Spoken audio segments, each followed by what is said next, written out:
大家好，欢迎来到我的频道。今天和大家做一道秘制牛肉汉堡。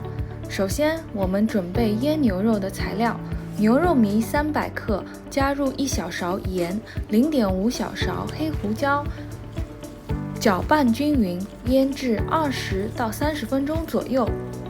接下来，我们准备酱料的配方：色拉酱1/4杯。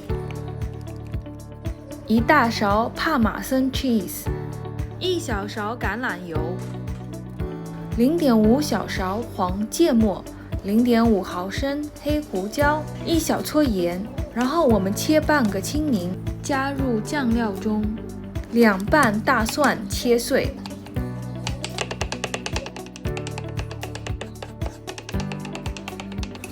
加入酱料中。最后，我们将所有材料搅拌均匀备用。然后，我们再准备一下汉堡的蔬菜配料：洋葱1/4个，切小粒；酸黄瓜1根，切薄片。喜欢番茄的朋友也可以准备几片番茄，放入碗中备用。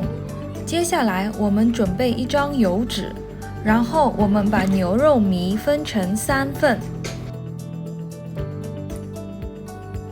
取其中的1份，捏成一个大丸子，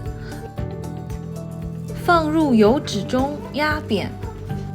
四周如果有破开的地方，也可以重新整理一下，然后再盖上油纸按几下，将牛肉片压得薄一点比较好。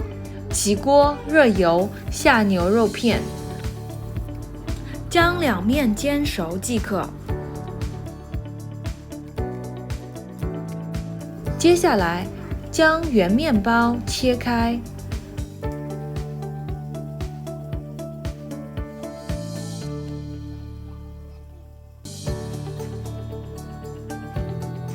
开中小火，在锅中放入1小勺黄油。将面包略微烤一下，面包烤至微黄就可以了。最后，我们在面包上涂上秘制的酱料，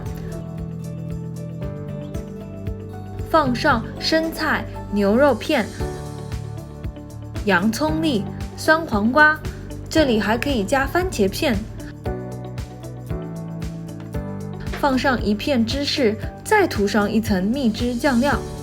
好吃的牛肉汉堡就做好啦！那我们下期再见，拜拜。